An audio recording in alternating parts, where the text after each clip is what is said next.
नमस्कार श्रोताओं, मैं हूं आपके साथ आपका दोस्त जयशेखर और आज हमारी स्टूडियो में मौजूद हैं जिला पुलिस अधीक्षक तरुण नायक जी। आपका बहुत बहुत स्वागत है हमारे स्टूडियो में। बहुत बहुत धन्यवाद। आज अगर हम बात करें तो सागर जिले की बात करते हैं कि महिलाओं के प्रति हमारी पुलिस क्या क्या नवाचार कर रही है। सबसे पहले तो आपका बहुत बहुत धन्यवाद मुझे इस कार्यक्रम में आमंत्रित करने के लिए। जैसा कि आजकल हम लोग देख रहे हैं कि जो पूरा ओवरऑल सोसाइटी है वो बहुत ज़्यादा जागरूक हो गई है अपने अधिकारों के प्रति और जो उनके लिए जो कानून बने हैं उनके प्रति। तो उसी के हिसाब से पुलिस भी जो अभी आने वाले समय में डे टू डे अपने आप को अपग्रेड करती जा रही है और जो नए समाज, क्योंकि पुलिस जो है समाज के बीच का ही हिस्सा होती है, तो हम लोग भी जैसे जैसे जो महिलाओं की समस्याएं हैं, नए नए समाज में नई नई चुनौतियां आती हैं, तो उसके लिए हम लोग दिन प्रतिदिन और जो भी नए नए कानून बने हैं महिलाओं की सुरक्षा के लिए, तो उसके प्रति एक तो महिलाओं को हम लोग अवेयर कर रहे हैं कि किसी प्रकार से महिलाओं को अवेयरनेस रहे। वो उनके यदि कोई अपराध होता है या उनको कोई समस्या होती है तो वो आगे आके निसंकोच आगे आएँ, लोगों को बताएं। हमारे यहाँ अभी जो नई स्थापनाएं हुई हैं, महिला हेल्प डेस्क की स्थापना हुई है सभी थानों में जी। वो बेसिकली इसलिए हुई है कि आमतौर पे जो महिलाएं होती हैं सीधे थाने आने में हिचकती हैं और उनको एक हिचक होती है कि कैसे थाने में जाएं, वहाँ पे कैसे कर्मचारी होंगे, क्या होगा। तो उसके लिए एक महिला हेल्प डेस्क करके स्थापना की गई है जो जिले के सभी थानों में स्थापित किए गए हैं। वहाँ पे महिला पुलिस अधिकारी कर्मचारी वहाँ पे ड्यूटी करती हैं और जिससे कि कोई भी महिलाएं निसंकोच बिल्कुल बिना भय के वहाँ पे आके अपनी शिकायत दर्ज करा सकें। महिलाओं में एक तो पार्ट हो गया अवेयरनेस और उनको कैसे वो आके शिकायत दर्ज कराएं। दूसरा जो पार्ट हम लोग करते हैं कि ऐसे क्षेत्र जहाँ जहाँ पे महिलाओं का ज़्यादा आना जाना होता है, जैसे स्कूल, कॉलेजेस, बाजार वाले क्षेत्र, तो उन क्षेत्रों में महिलाओं के लिए हम लोगों ने निर्भया पेट्रोलिंग मोबाइल बनाई है। इसके अतिरिक्त जो हमारी थानों की चीता मोबाइल्स हैं और बाकी जो अन्य पेट्रोलिंग मोबाइल्स हैं, उनके लिए ये विशेष निर्देश रहते हैं कि जो महिलाएं हैं उनकी सुरक्षा की जाए। और जो सबसे ज़्यादा जो महिलाओं जिसको बोला जाए कि परेशानी का सामना करती हैं, अपराध दर्ज करने की बात नहीं कर रहा हूँ, जो सबसे ज़्यादा महिलाएं परेशानियों का जिसका सामना करती हैं वो रहती है छेड़खानी या फिर इशारेबाजी या कमेंटबाजी। आमतौर पे वो उसकी रिपोर्टिंग बहुत कम हो पाती है, लेकिन जो महिलाएं होती हैं, बच्चियां होती हैं, वो डे टू डे उसको फेस करती हैं। बहुत बार वो लोगों को बता पाती हैं, बहुत बार नहीं बता पाती हैं और ये शिकायतों में और थानों के अपराधों में बहुत कम कल्मिनेट हो पाता है। तो ये बहुत आवश्यक होता है कि हम जहाँ पे भी सराउंडिंग है, हमारी जो पेट्रोलिंग मोबाइल्स हैं या जो भी हमारी गश्त वाली मोबाइल्स हैं, वो उन क्षेत्रों में एक्टिव रहें और इस प्रकार से जो लड़के आदि खड़े रहते हैं वो उनको वहां से हटाएं और किसी प्रकार से इस प्रकार का अपराध होने से इसमें रोका जाए। एसपी साहब, साइबर अपराध और महिलाओं, इनकी स्थिति के ऊपर क्या कहना चाहेंगे आप? नो डाउट आजकल सोशल मीडिया का जमाना है और सोशल मीडिया में विभिन्न प्रकार के ऐप्स आ गए हैं जिस प्रकार से हम अपनी फोटो, अपनी पर्सनल लाइफ के बारे में हम शेयर कर सकते हैं पब्लिक को, और इस पर से लोगों के साथ चाहे दोस्ती बढ़ाना हो, चाहे कांटेक्ट करना हो, वो करना ज़्यादा आसान हो गया है, ईजी हो गया है। तो इस प्रकार से कई बार जो हमारी महिलाएं होती हैं, बच्चियां होती हैं, वो इस प्रकार से इसका शिकार हो जाती हैं। एक पार्ट तो हो गया कि उनका फाइनेंशियल जो शिकार है वो तो एक पार्ट है, लेकिन जो महिला सुरक्षा की बात कर रहे हैं, महिला अपराध की बात कर रहे हैं, तो इसमें कई बार फिशिंग जैसे अपराध हो जाते हैं, उनकी फोटो का गलत तरीके से इस्तेमाल हो जाता है। कई बार ऐसे अपराधी किस्म के व्यक्ति होते हैं जो महिलाओं को किसी प्रकार से फंसा के, उनको बहला फुसला के उनको ऐसे कृत्य में शामिल कर लेते हैं जो कि अपराध की श्रेणी में आता है और वो विक्टिम बन जाती हैं वो बच्चियां।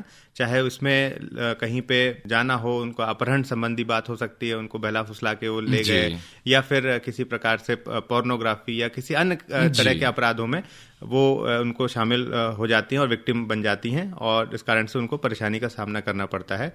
तो इसके लिए मैं सभी से यही अपील करना चाहूँगा कि सोशल मीडिया का हमको बहुत सोच समझ के इस्तेमाल करना चाहिए। नो डाउट ये एक बहुत ही अच्छा साधन है आने वाले नॉलेज के ट्रांसफ़र के लिए और नॉलेज ट्रांसमिशन के लिए, लेकिन इसका नुकसान और दुरुपयोग भी बहुत ज़्यादा होता है और होने की संभावना रहती है। तो हम जब भी कभी सोशल मीडिया पे अपना प्रेजेंस रखें, तो उसमें हम बहुत सतर्क रहें, हम किससे बात कर रहे हैं, और सामने वाला व्यक्ति कौन है, क्या हमको पहले से उसको जानते हैं कि नहीं जानते हैं। कई बार आजकल ये चल रहा है सोशल मीडिया पे, तरह तरह के ऐप्स हैं, फ्रेंड रिक्वेस्ट आती रहती हैं, ऐसे लोगों से फ्रेंड रिक्वेस्ट आती हैं जिनसे हम कभी मिले तक नहीं है, उनको हमने कभी आमने सामने देखा नहीं है कभी। तो ऐसे लोगों से हमको सतर्क रहना चाहिए। बहुत सारे ऐप्स आजकल हो गए हैं जिसमें ये इस प्रकार की रिक्वेस्ट आती रहती हैं, तो हमको बहुत सोच समझ के उससे जो भी हम किसी से संपर्क कर रहे हैं बहुत सोच समझ के करना चाहिए। बेसिकली सोशल मीडिया का जहाँ तक मेरा मानना है कि हमको इस्तेमाल जिनको हम जानते हैं, जो हमारे पूर्व से परिचित हैं, हमारे दोस्त हैं, हमारी परिवारजन है, तो उनसे हम ईजिली बात कर सकें, संपर्क कर रहे हैं, उनसे ज़्यादा संपर्क करने के लिए इस्तेमाल करना चाहिए, बजाय कि कोई अननोन व्यक्ति आ रहा है और आपको भेज रहा है, फ्रेंड रिक्वेस्ट भेज रहा है, आप उससे बात कर रहे हैं, उसके साथ ऐसी चीज़ें शेयर कर रहे हैं जो आप आमतौर पे किसी और से शेयर करने से बचते हैं। तो ऐसे सिचुएशंस में ये विक्टिमाइज होने की संभावना बहुत रहती है और इससे फिर अपराध घटित हो जाता है। तो इससे हमको बच के रहना चाहिए, हम इससे बच के रहेंगे, सतर्क रहेंगे तो हम सुरक्षित रहेंगे। अच्छा, स्कूल स्तर पर अगर महिला पुलिस जाते हैं और छोटी जो लड़कियां होती हैं, अगर शुरू से उनको बताया जाए कि किस प्रकार लोग आपको परेशान कर सकते हैं, साइबर जो अपराध होते हैं वो क्या हैं, अगर ये जानकारी दे दी जाए तो इससे बहुत हद तक अपराध से क्या रोका नहीं जा सकता? बिल्कुल सही कह रहे हैं। ये जो जागरूकता का कार्यक्रम है, ये हमारे समय समय पे स्कूलों में जागरूकता का कार्यक्रम लगातार हम लोग चलाते रहते हैं। स्कूलों में स्कूल की बच्चियों के साथ, कॉलेज की बच्चियों के साथ चलाते रहते हैं और उनको ये बताया जाता है समय समय पे।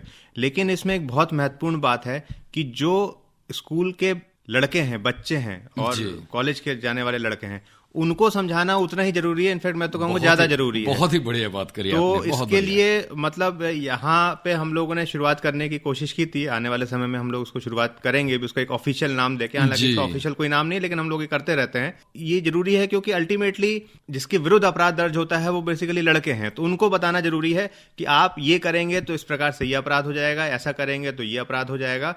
तो जब उनको ये बताते हैं तो उनको पता चलता है। आमतौर पे हमारे समाज में बहुत सारी चीजें ऐसी हैं जो कि बहुत ही आम और रूटीन मानी जाती हैं और जिससे उनको पता भी नहीं रहता कि ऐसा करने से क्या कॉन्सिक्वेंस उसके हो सकते हैं।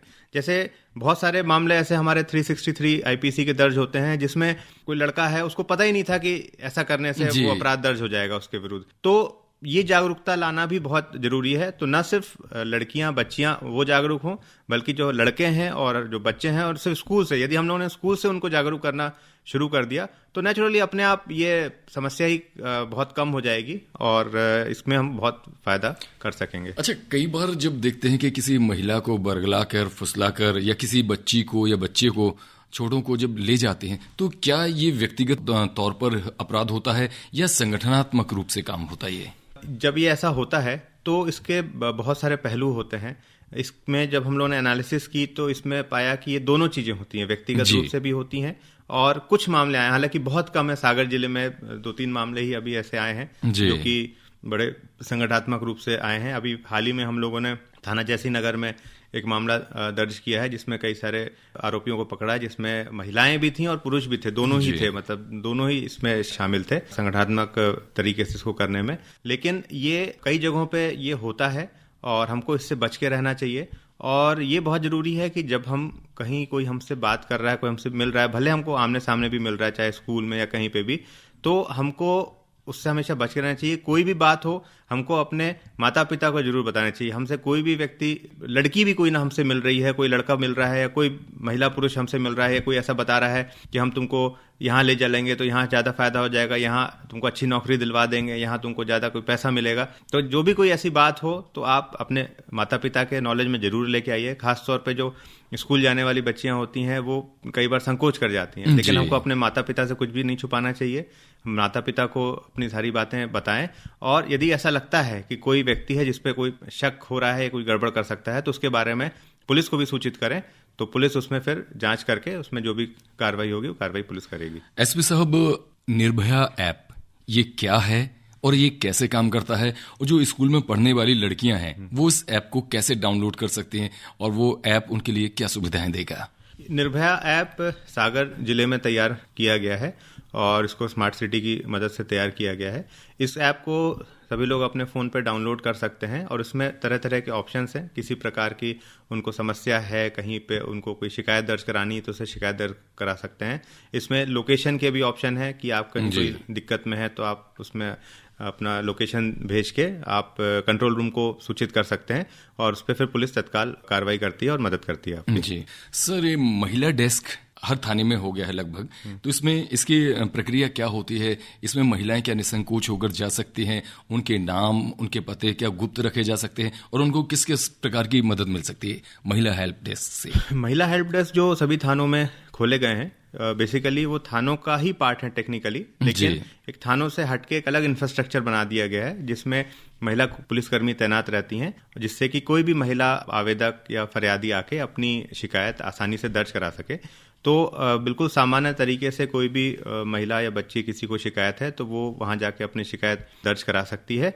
और यदि कई बार ऐसा भी मामले आए हैं जिसमें शिकायत होती है किसी को, महिला को, लेकिन वो उस पर कोई कानूनी कार्रवाई नहीं करना चाहती है, क्योंकि आगे तमाम कोर्ट वगैरह के जो इश्यूज होते हैं उसमें लोग कई बार बताते हैं कि नहीं हम चाहते हैं, तो उसमें भी कोई ऐसी समस्या है जो कि एक कम्युनिटी एज ए होल को इम्पैक्ट करे। जैसे उदाहरण के तौर पे मान लीजिए कोई शिकायत कर रहा है कि एक फलाना लड़का है जो वहां पे सब लड़कियों को परेशान कर रहा है, लगातार छेड़खानी कर रहा है, तो वो एक महिला की समस्या नहीं है, वो एक कम्युनिटी की समस्या है। तो फिर उस पर पुलिस कार्रवाई करती है और संबंधित महिला का नाम भी हम लोग गोपनीय रखते हैं, जिससे कि किसी प्रकार की उसको दिक्कत ना हो। सर, जैसा कि आप हमारे सभी श्रोता जानते हैं कि आपको राष्ट्रपति पुरस्कार से भी सम्मानित किया जा चुका है। अब ऐसे में आपके नाम के आगे जो जुड़ता है कि आप पुलिस में नवाचार ला रहे हैं, तो सागर में और कौन कौन से नवाचार हमें आगे आने वाले समय में देखने को मिलेंगे? बहुत बहुत धन्यवाद। ये बेसिकली हम लोग का मेन काम है और जिसको मैं मानता हूँ कि बेसिकली पुलिस का जो मेन काम है वो ये है कि एक जनता में सुरक्षा का भाव महसूस हो और उसको ये कॉन्फिडेंस हो कि यदि वो पुलिस के पास जाएगा तो उसकी समस्या का निराकरण हो जाएगा। तो इस मोटो और इस बेसिक प्रिंसिपल पे सभी पुलिसकर्मियों को कहा जाता है कि आप इस प्रिंसिपल पे काम करिए।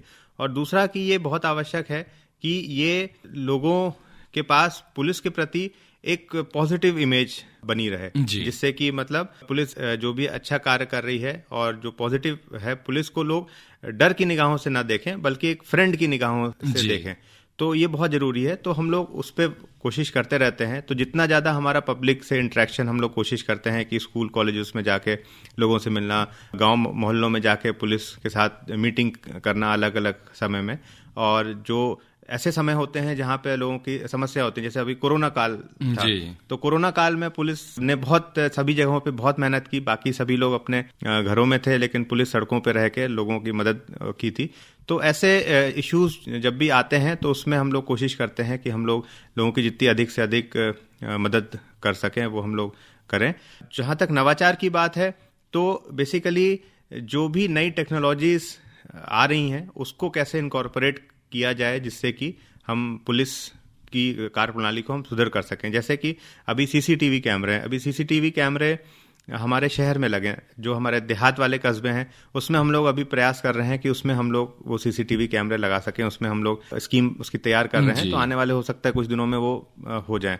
दूसरा, अभी एक सिस्टम हम लोगों ने पुलिस मुख्यालय के निर्देशानुसार शुरू किया है, एक फीडबैक सिस्टम शुरू किया है। बेसिकली जो भी कोई व्यक्ति, फरियादी, आगंतुक थाने जाता है तो उससे हम लोग उसका डिटेल नोट करते हैं, फिर कंट्रोल रूम के माध्यम से उससे रैंडमली फीडबैक लिया जाता है कुछ लोगों से कि आप जब थाने में गए तो आप पुलिस का व्यवहार कैसा था, आपका जो शिकायत करने गए वो दर्ज हुई कि नहीं हुई, कि आपसे रिश्वत तो नहीं ली गई, आपको उसकी प्रतिलिपि दी गई कि नहीं गई। ऐसे कुछ क्वेश्चन हम लोगों ने तैयार किए हैं। तो उससे ये फायदा हुआ है कि एक तो पब्लिक में जब हमारे कंट्रोल रूम से मैसेज जाता है तो लोग को लगता है कि नहीं, हाँ, उसके बाद हमारा फीडबैक सिस्टम है।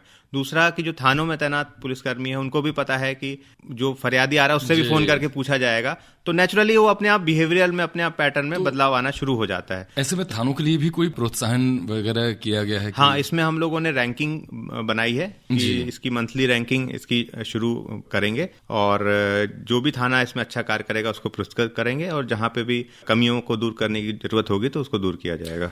एसपी साहब, चलते चलते हमारे जिले की जनता के लिए, हमारे श्रोताओं के लिए आप क्या कहना चाहेंगे? मैं आप सभी जिला वासियों से ये कहना चाहूँगा कि जो सागर पुलिस है वो आपके सेवा के लिए सदैव तत्पर है। आपको कभी भी कोई भी समस्या आए आप पुलिस से संपर्क करें।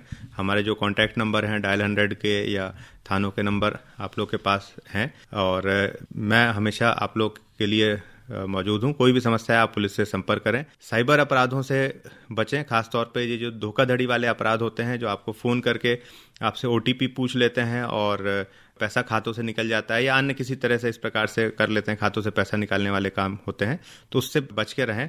कोई भी आपके आसपास गलत गतिविधि हो रही है तो पुलिस को सूचित करें। आपका नाम नंबर गोपनीय रखा जाएगा और हम लोग उस पर कार्रवाई करेंगे। तो श्रोताओं, आप थे जिला पुलिस अधीक्षक श्री तरुण नाइक जी और आपको हमारी बातचीत ये कैसी लगी हमें जरूर बताइएगा। एसपी साहब, आप हमारी स्टूडियो आए, आपने हमें बहुत वक्त दिया, इसके लिए आपको बहुत बहुत धन्यवाद।